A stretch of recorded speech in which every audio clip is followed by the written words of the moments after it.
MicroStrategy adding to its Bitcoin hoard, purchasing 15,400 Bitcoin at about $95,000, $96,000 per Bitcoin for a total cost of $1.5 billion. The company's executive chairman tweeted, "We hodl more than 400,000 Bitcoin." Joining us now, Michael Saylor, MicroStrategy executive chairman. Your average, Michael, it's good to have you out in studio again. Your average for those 400,000 is 58,000 per Bitcoin, so it's been moving higher as you keep buying at higher prices. We bought it about 42 times since August of 2020 to today. From August of, and at this point, the strategy is to issue stock or convertible debt of MicroStrategy and use that to buy Bitcoin. We're a Bitcoin treasury company, so we're securitizing Bitcoin. We're providing high-performance equity. We're also providing convertible bonds. We've provided other kinds of bonds in the past, but primarily our job is to bridge the traditional capital markets that want bonds, or they want fixed income, or they want equity, or they want options. And we plug that into the crypto economy, and we use Bitcoin as the vehicle to do that. What percentage of the public do you think understands Bitcoin at this point? Because I don't know if it helps to go into your strategy, what you just tweeted about. If people don't even understand Bitcoin, and I still see it everywhere, that it's air, or that it's not like gold because you can't make jewelry out of it. Believe it or not, still people saying that because you can't touch it, that it can't be real and it can't represent money. So can we go into how you're arbitraging it to make a return? Yeah, here's what you need to know. Okay. The S&P is about 15 ARR for the past 4 years, and the volatility of the S&P is 15. Okay. If you want to own a commodity like silver or soybeans or gold, they have very, very low performance, less than 15%, 5%, 0%. You don't really want to hold soybeans for 100 years. And sometimes they have volatility, but it doesn't last that long.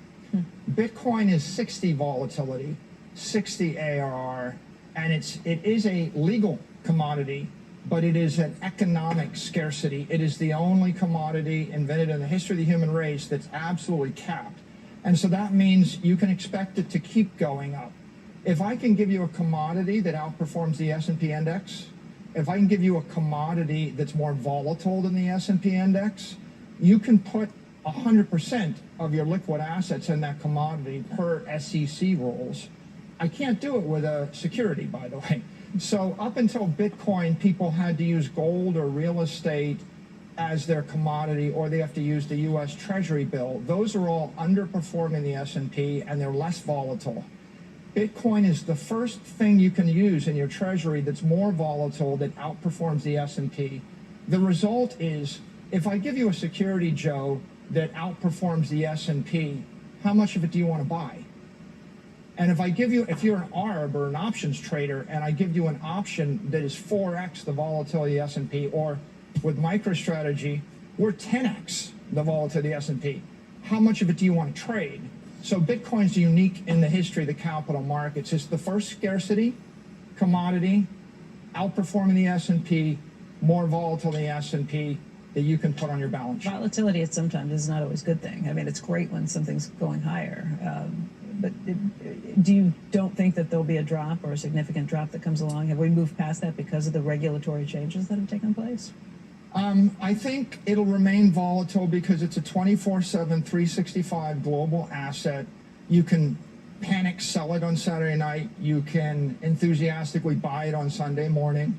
That's a feature. That's not a bug. Yeah, you've lived through some of the swings, but do you think we won't see the downturns like we've seen in the past just because of the changes we've seen? I think it's going to surge through the roof, and then it's going to surge to 180 and crash to 140, and people will be freaking out about it again. But let me make this one analogy. Volatility is like fire, and some people run away from the fire, but Henry Ford put the fire into a carriage via an engine, created an entire industry, and he gave humanity wings. Can we talk about? So I've been leading up to for me and for everybody to understand your tweet just from, I think, in the last hour. So what did you do last week with the Treasury operations? You were able to generate a Bitcoin yield of 2.55%, or over almost 10,000 Bitcoin to shareholders using an arbitrage. Can you explain? Will I be able to understand this if you explain this? We sold $1.5 billion worth of stock, Okay. by $500 million worth of Bitcoin. We Okay. bought back $1.5 billion of Bitcoin. We captured nearly $1 billion gain in the arbitrage. That we can do with equity day by day. When we do it with debt, we issue $3 billion of debt that's backed by 600 million of Bitcoin that comes due in 5 years. We pay 0% interest. We buy $3 billion of Bitcoin. We capture the $2.4 billion in the arbitrage gain up front. But then over the course of the 5 years, we double or we quadruple the investment because we're buying an asset which is appreciating faster than the S&P. What you told me it's 55% premium over conversion, but a zero coupon. Is that the That same? was a zero coupon 55. And you can do that because Bitcoin is high vol, and the companies that have Bitcoin on their balance sheet have even higher volatility. So Mara is a great example. 2 weeks ago, they did $1 billion convert, zero coupon, to buy Bitcoin. This week, they're back in the market doing another $1 billion convert, zero coupon, to buy Bitcoin. You can rinse and repeat that frequently. Tell me what you think, or told Microsoft that they should do, and what are the chances that happen? Microsoft is buying its own stock back, it's buying bonds, it's dividending out cash flows. If they simply swept their existing cash into Bitcoin, it probably adds $1 trillion to the market cap and $150 to the share price. If they converted the dividend into Bitcoin, adds another $150 to the share price, another $1 trillion to the market cap. If they replace the buybacks with Bitcoin, instead of surrendering the capital, they invest the capital, adds another $1 trillion and $150 to the share price.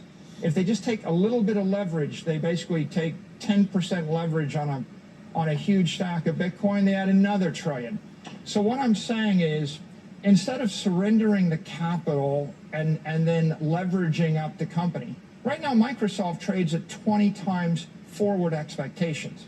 So I'll say it, 95% of the enterprise value of Microsoft is based on expectations, is the best way to say it, right? And that means it's very asset poor, it's expectation rich. Why don't you actually buy assets, and instead of being 95% on expectations, be 50% on expectations, de-risk the company, grow the enterprise value, and feed the digital economy of the future. What was the response? The shareholder meeting is December 10th. We'll find out. What do you expect? Glazed eyes? I don't have any illusions that mega corporations are going to immediately embrace Bitcoin. But what I do think is it's going to become part of the conversation. And there are about 120 companies that are public that are starting to hold Bitcoin right now. There are a lot of Bitcoin standard companies like Mara, like Saylor, like MetaPlanet, like Rumble is getting into the business. And as they start to buy Bitcoin and issue fixed income securities and equity securities, you're going to see demand increase. So what inning are we in, you think? Sorry? What inning? It feels like we're in like the second inning of all, or even maybe not even. Yeah, I think we get into the third inning when we cross $100,000. That's the third Right inning. now, we're still early. I think that there's It's not a softball game. It might be a twilight doubleheader even. Might be, or maybe 13 or 14 innings. Michael, thank you. I'm going to go home and think some more. I think on this after you come in, and then my head starts hurting, and then I give up. But thank you, Joe. You're welcome. I like the time. All right, when we come back, top Black Friday and Cyber Monday takeaways with Affirm's founder and CEO Max Levchin. We'll get his